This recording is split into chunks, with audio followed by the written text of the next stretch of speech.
the origin of suffering,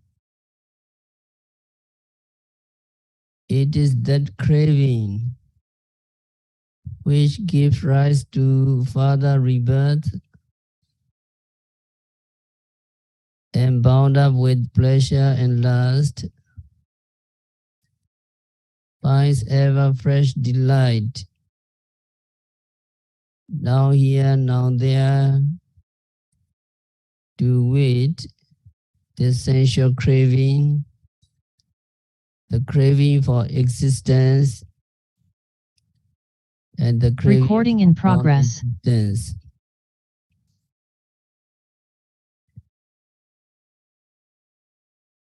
So the first noble truth, birth is suffering, decay is suffering,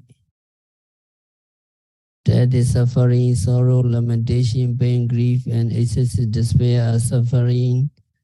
Association with the dislike is suffering, separation from the like is suffering, not to get what one wishes, that also is suffering. And finally, Buddha said, in brief, only one sentence, the 5 aggregates of clinging are suffering, all nama rupa of suffering, all 5 aggregates of clinging, seeing, hearing, smelling, tasting, touching are suffering. And then Buddha continued the second noble truth. The second noble truth is noble truth of the origin of suffering. It is why there is suffering, why there are celestial beings, why there are human beings, why there are various kinds of animals, why there are all these beings, why there is rebirth, why there is aging, why there is death, why there is lamentation, etc. Why? And then Buddha continued, the second noble truth is the noble truth of the original suffering. The cause of suffering, the original suffering is hunger or thirst. It is hunger or thirst or craving which give rise to fresh rebirth, and it is bound up with pleasure and attachment, and it seeks delight and finds gratification now here, now there. What is the craving? So Buddha mentioned the craving has three kinds. Kamatana, craving for sense objects. Bhavatana, craving accompanied by eternalist view. And Vibhavatana, craving accompanied by annihilationist view.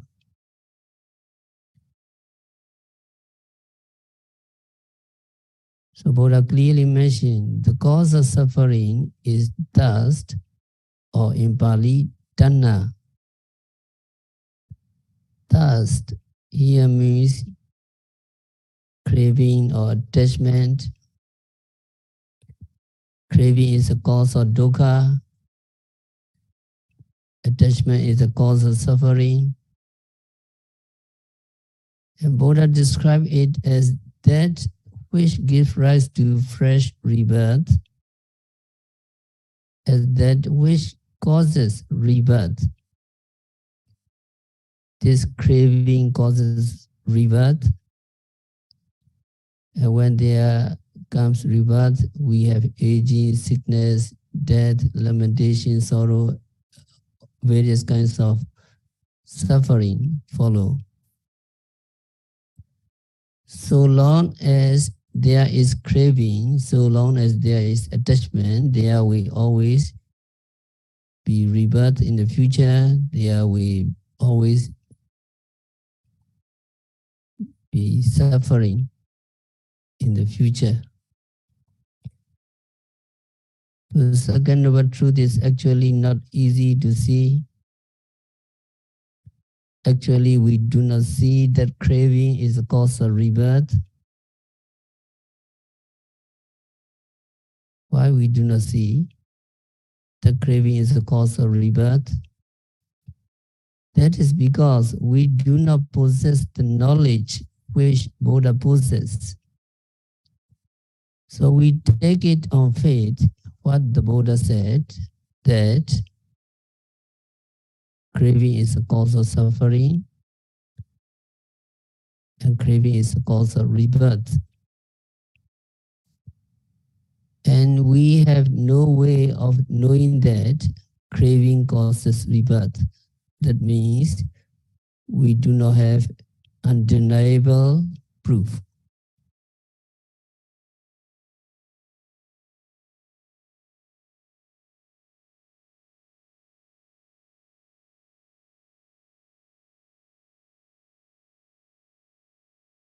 If you cannot remember your past life, you may or you may not accept that there is multiplicity of lives. If you remember your past life, then nobody or nothing can prevent you from accepting that. But on faith, at least we accept that there is multiplicity of lives, many lives. Also, we accept that life everywhere is suffering. And we accept that this life or this suffering is caused by craving or attachment. And there are three kinds of craving. The first is kamatana, craving for sense objects, craving for things we see, or craving for things we experience in the world. This craving has the ability to produce results in the future. When we approach death, when we are dying,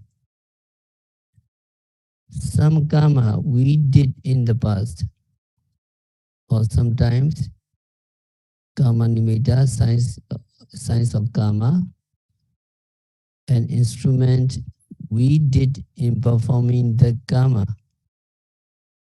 Or sometimes gati nimitta, signs of destiny, signs of our next life appear to our mind. If one of those appears to our mind, then our mind grabs at those objects. When there is grasping, there is craving. And so with this craving, we die. As a result of the craving, there is a rebirth and there is a resultant consciousness which arises in the next life. So when there is craving, there is rebirth. So the first is the craving for sense objects. And the second is the craving accompanied by eternalist view, bhavatana. There are people who believe that there is something like a soul in us. There is something like permanent entity. Although our bodies will disintegrate when we die, the soul is permanent, and so the soul will go to another body and another body, just like a bird goes from one tree to another. So the craving accompanied by that kinds of belief is called craving accompanied by eternalist view. In Pali, it is Sayadaw deity. So that is the second kinds of craving, bhavatana. And the last one is vibhavatana.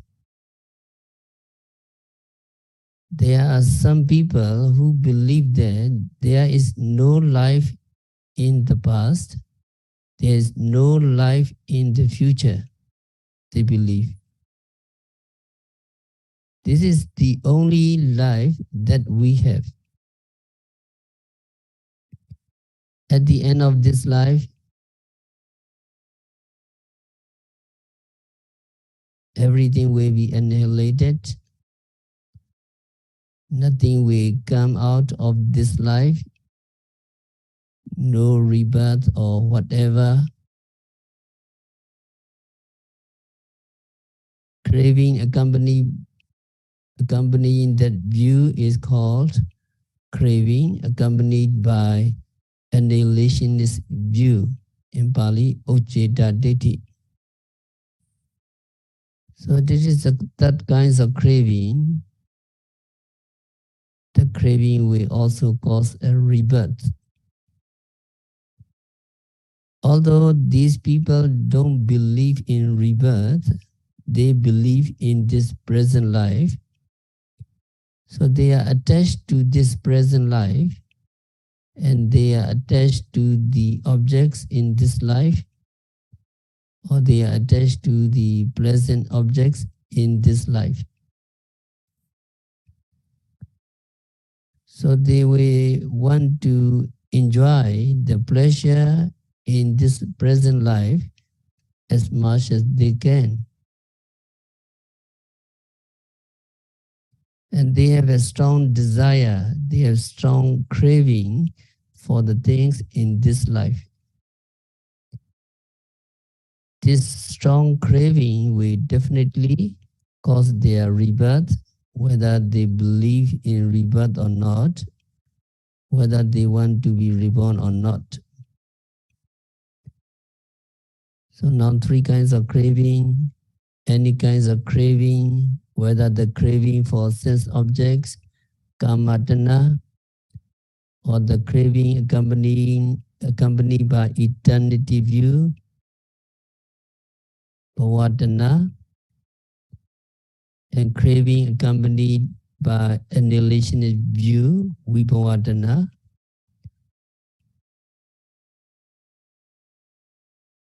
All these craving will produce rebirth in the future.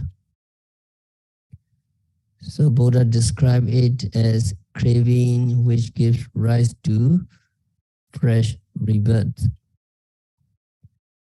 So this craving is said to be the origin of suffering, the cause of suffering, which is the noble truth, first noble truth.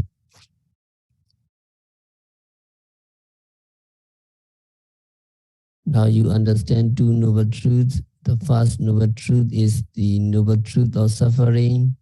The second is the cause of suffering, which is craving, which is thirst, which is attachment. Actually, when we say craving is a second noble truth, we also mean ignorance, avijja. There is, because ignorance, avijja, always accompanies craving, tanha. If there is no ignorance, there can be no craving. We are ignorant of the true nature of mind and matter, so we tend to be attached to things. We tend to attach to persons.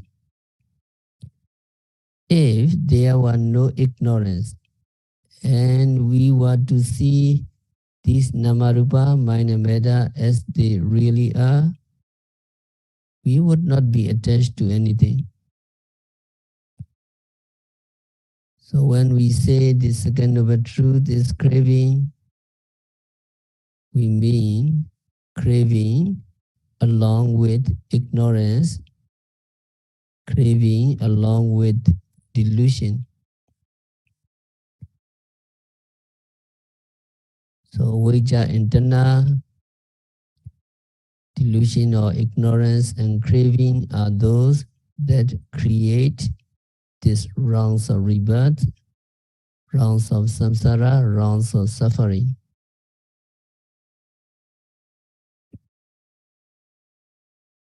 So yayantana pono bhavika nandi raga sagata tatara binandini. Tatara binandini. Tana finds pleasure here, there, in every existence.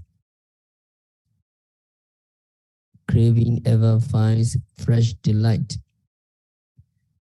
So regarding this, we listen the story of Queen Upri.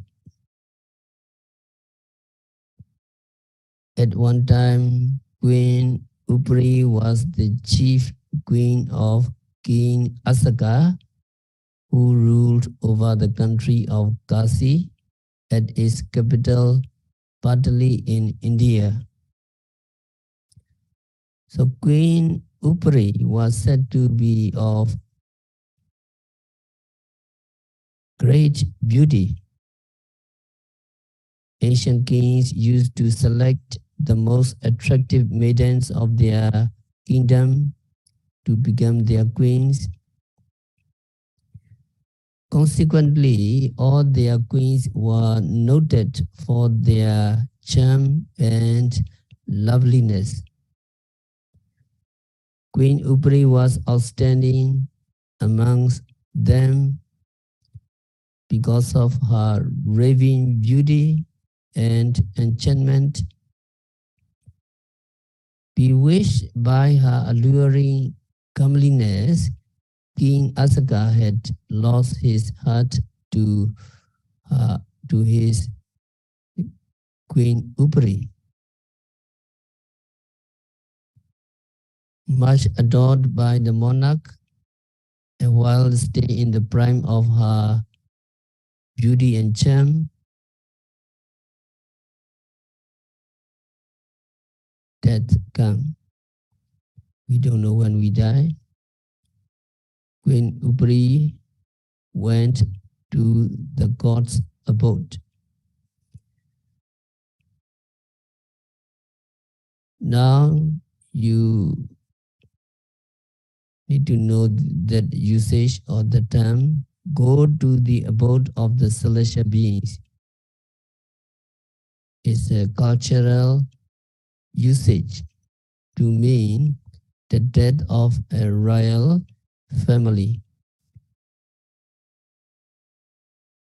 In cultural usage, cultural term, the death of the royal family means death.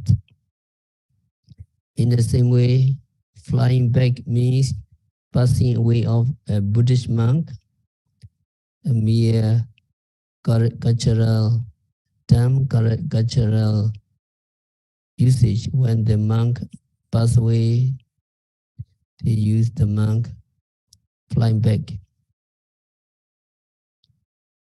A dead person finds rebirth in an existence as conditioned by his or her karma, the previous volitional activities. As it happened, Queen Upri, in spite of the saying according to the cultural usage that she had gone to the celestial abode, God's abode, actually she was reborn as a lowly beetle, not not celestial realms. She was reborn as a lowly beetle. With the passing away of his adult queen Upri, King Aska was consumed by fiercely burning fires of sorrow and lamentation. So he caused the corpse of the queen embalmed in oil to be placed in a glass coffin and kept underneath his bedstead. So he was overwhelmed by grief, and the king laid on the bed without food and sleep, wailing, mourning over the loss of his beloved queen Upri. The royal relatives and his wise ministers tried to console him and give him solace by reminding him of the nature of impermanence and conditionality of existence, all to no avail. So the corpse in the coffin was embalmed in oil. The corpse would remain well preserved, just like being treated with chemical preservatives of uh, modern times. So the Queen Upri would therefore appear to the king as if she was lying, sleeping in the coffin. The sights of the corpse act like fuel to his burning sorrow and lamentation that continued to consume him for 7 days.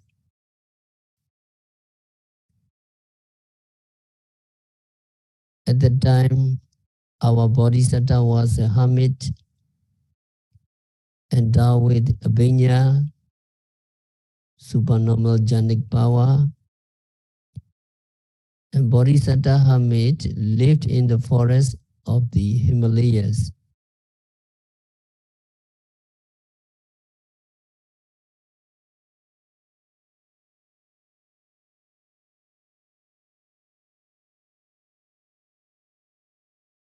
So Bodhisattva happened to scan the whole world using his abhinya and saw King Asaka in the throes of intense sorrow. So Hamid knew also that no one could save the king from his misery. Then he made his way to the royal garden of King Asaka by means of his jhanic powers.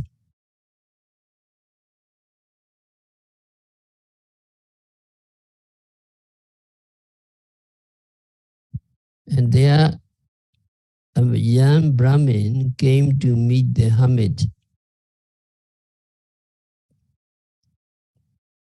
The young Brahmin asked the hermit about King Asaka, and the young man told him how the king was overwhelmed by grief and requested him to save the king. And the hermit said, "We do not know the king, but if he came and asked us, we could tell him about his wife's present existence." The hermit replied. Thereupon the young man went to the king and said to the king, "Great sir, a hermit endowed with celestial eyes and celestial ears has arrived in the royal garden. That hermit claims he could show the present existence of your departed queen. It would be worthwhile to go and see that hermit." The young man said to the king. Upon hearing this, the king immediately took off for the royal garden in a carriage. On arrival, the king paid respectful homage to the hermit and addressed him, "Reverend sir, it is true that you claim to know the present existence of my queen Upri?" The king asked. The hermit admitted, "Yes, I know the present existence of your queen Upri." Then the king wanted to know where she was reborn. The hermit replied, "O great king, your queen Upri took delight in her beauteous appearance, was very proud about her beauty, very vain about it, and she has spent her time engaged only in beautifying herself to make herself more alluringly attractive. Your queen Upri forgot all the while to perform meritorious deeds. She forgot to give alms and observe moral precepts. As a result, Queen Upri has passed over a lowly existence. She is presently reborn as a female countdown beetle in this very garden. So the hermit told the whole story very frankly. Yeah, you can look at the world. Some people favored by fortune, they enjoy the privilege of wealth, they very rich, they enjoy privilege of family, education, rank, physical beauty, etc., are prone to exhibit arrogance, haughtiness in their dealings with others. Shrouded in their own vanity and self-esteem,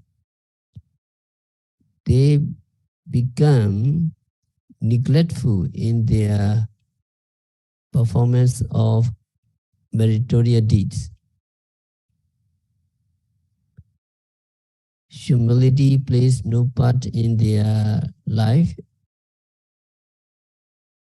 and Buddha taught in the Chulagama Vibhanga Sutta that such vain, arrogant, glorious, haughty person are liable to land up in lowly, inferior rebirths.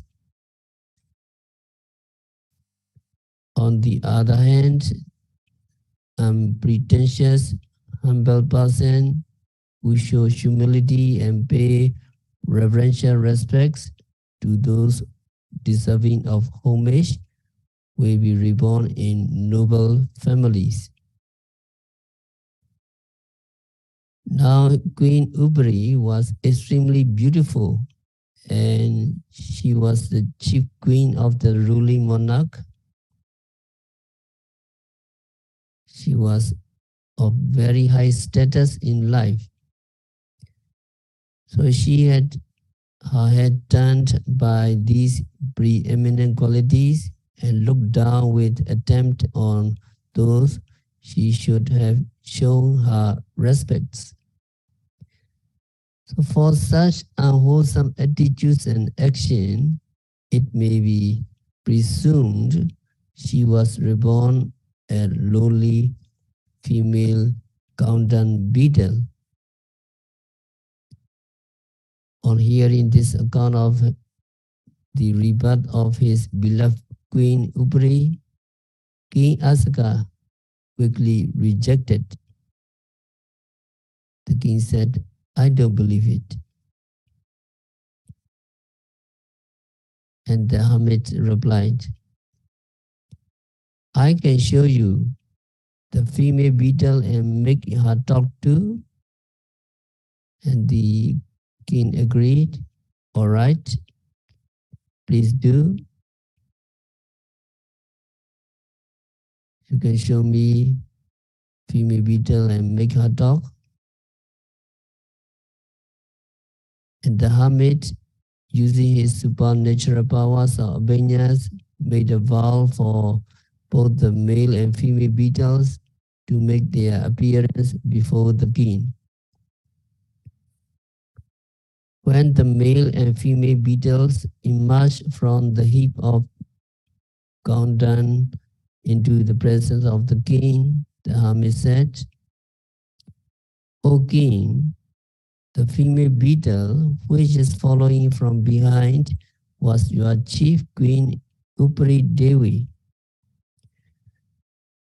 Having abandoned you, she is now trailing the male countdown beetle wherever it goes. O king, have a good look at the female beetle who was lately your chief queen, Upri." Hermit said to the king. And the king refused to believe the hermit. "I can believe it. I can believe that such an intelligence being as my queen Upri was reborn as this female beetle." The king said.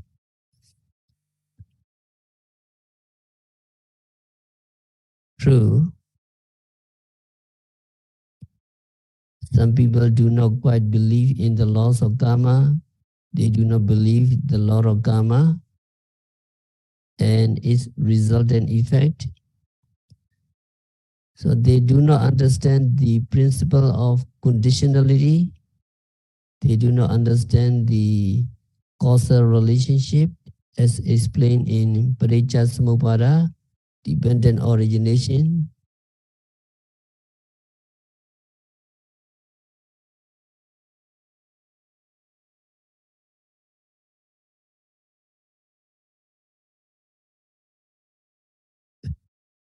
It would be difficult to accept that being of the human world should have gone down so low as to become a mere beetle.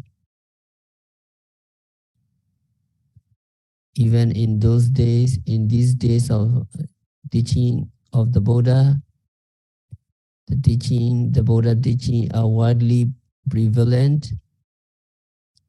There are some people holding the view that when man dies, he cannot go down to inferior existence. So they believe in this way. So it is not surprising that during the dark ages, when the Buddha teaching was yet unheard of, such story of rebirth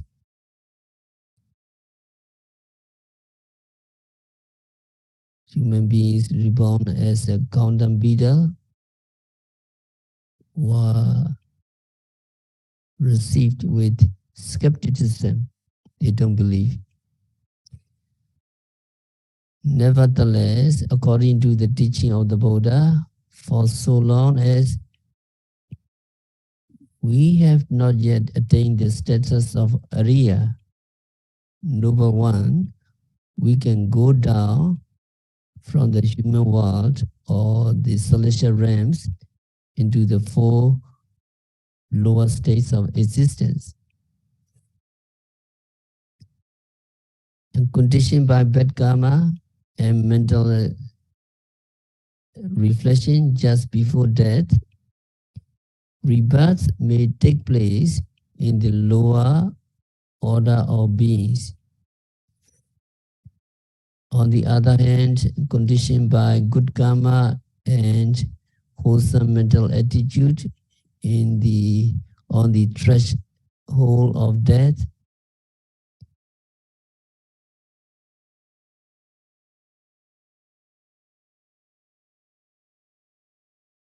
he may be reborn from an inferior sphere of existence into the higher realms of human and celestial beings.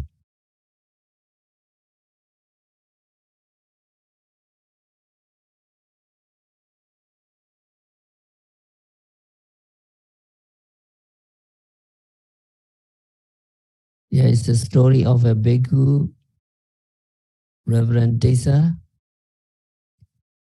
He developed attachment to his robe when he was about to die, and as a consequence, Reverend Tessa was reborn a body loss, making his home on those very ropes. And there is another story of a frog.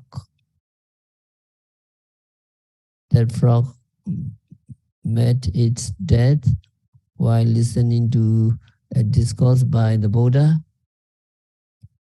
So that frog became a celestial being in Tawadensa celestial abode. So these are examples which serve as evidence of various transformations at the time of rebirth. However, King Asaka, not having heard of such discourses, could not accept that his queen Ubri had become a female beetle. He did not believe, he did not accept. Accordingly, he refused to believe it. So the hermit proposed that he would make the female beetle talk. The king accepted the proposal. Thereupon the hermit made the vow, using his supernatural powers, to have the conversation between him and the female beetle, comprehensible to the king and his audience.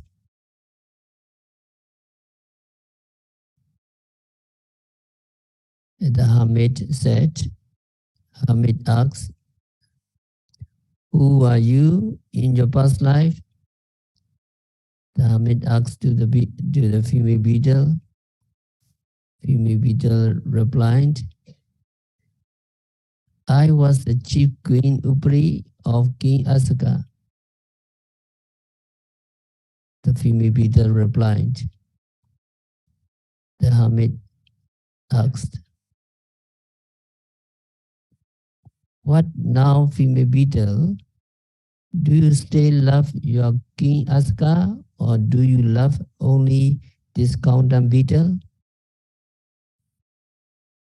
To which the female beetle replied, "True, King Asaka was my husband in my past life.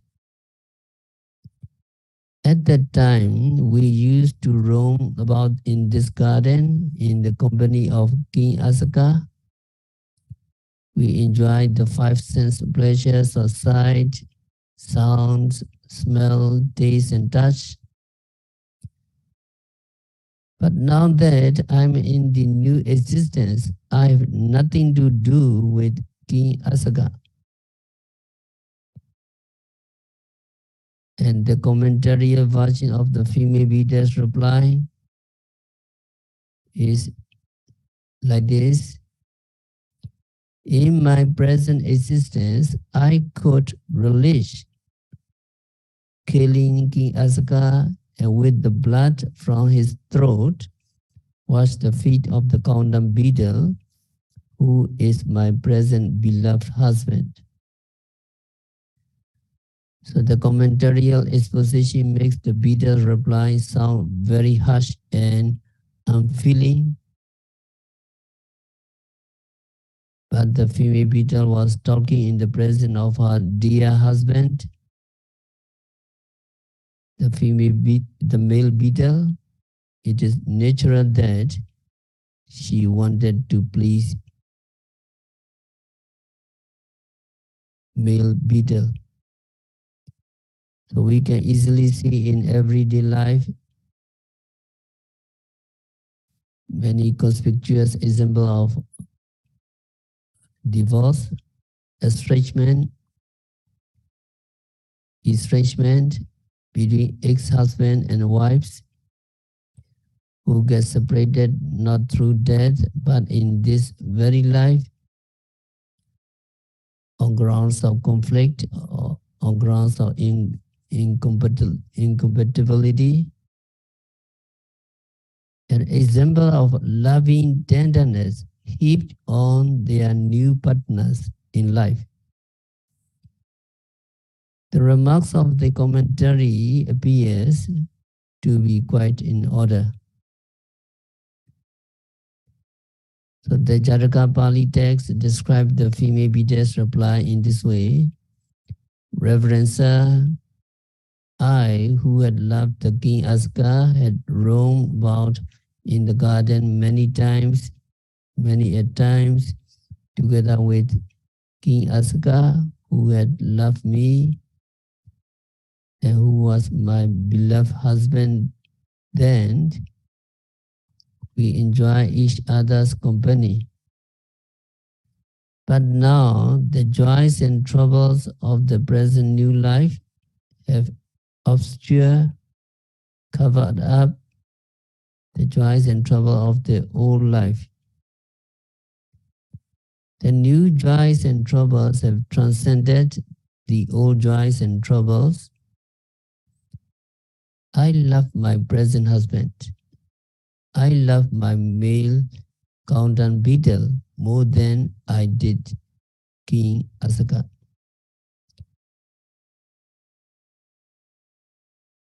So the commentary exposition of the words love more than makes interesting reading. It say love more than means love 100 times more, love 1,000 times more than I did King Asaka. That indicates the intensity of love in favor of the new husband. Now King Asaka was greatly distressed to hear the harsh, unfeeling words of estrangement from the lips of the female beetle. He thought to himself, I had loved and adored her so much, I could not throw away her dead body.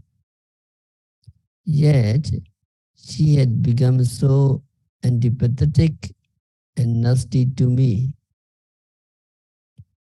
So the king felt so disgusted with his old Queen Ubri that he ordered, even while sitting there, go and have the woman's body removed. Throw away that body, he ordered. Then having bathed and washed himself, The king went back to his palace and he made another court lady his chief queen and carried on ruling over the country wisely. Now the hermit Bodhisattva gave good advice to the king, and then he went back to the Himalayan sanctuary.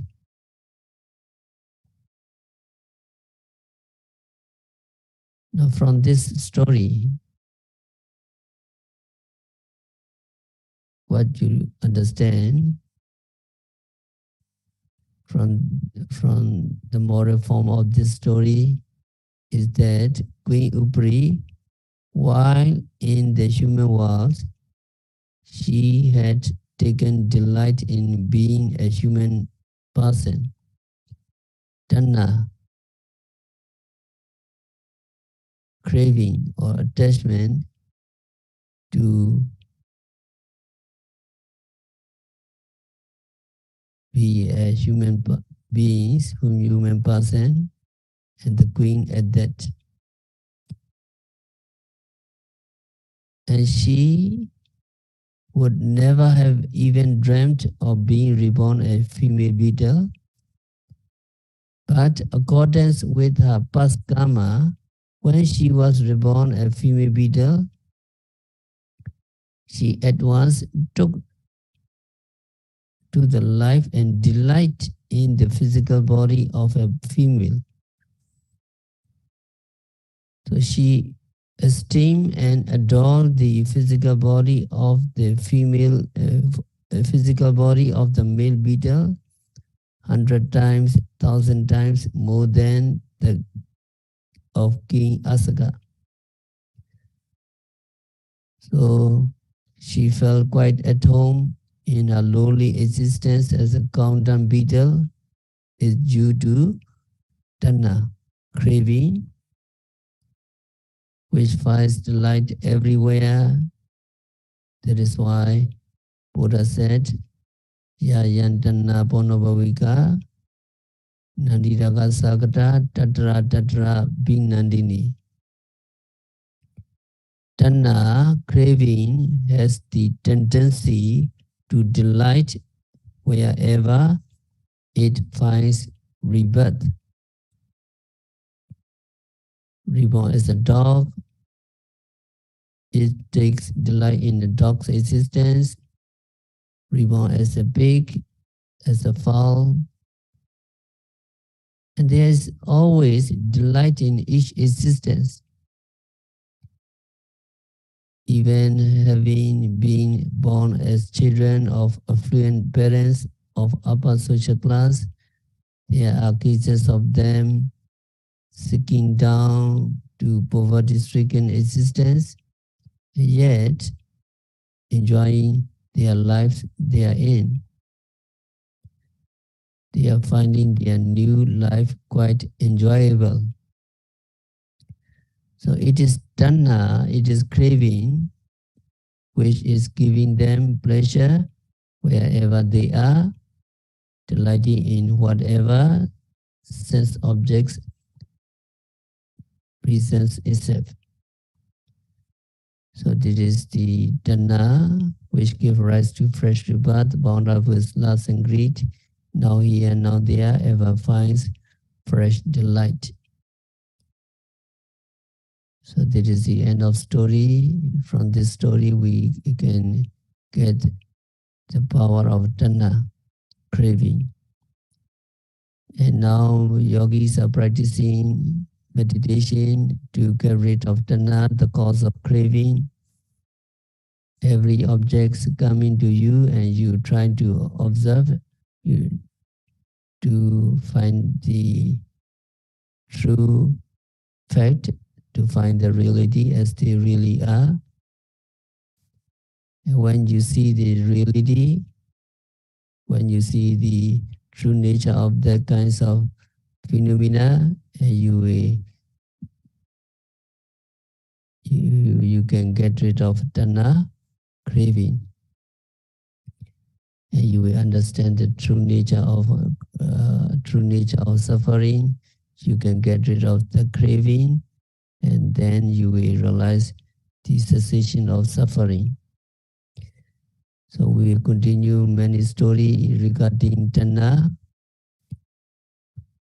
We will continue tomorrow. We have to stop our discourse for today. By practicing Vipassana meditation, by observing every phenomena occurring at the six senses, may you all yogis understand the truth of suffering. May you all get rid of the cause of suffering. May you realize the cessation of suffering. May you develop the path leading to the cessation of suffering. May you realize the real peace in a very near future. So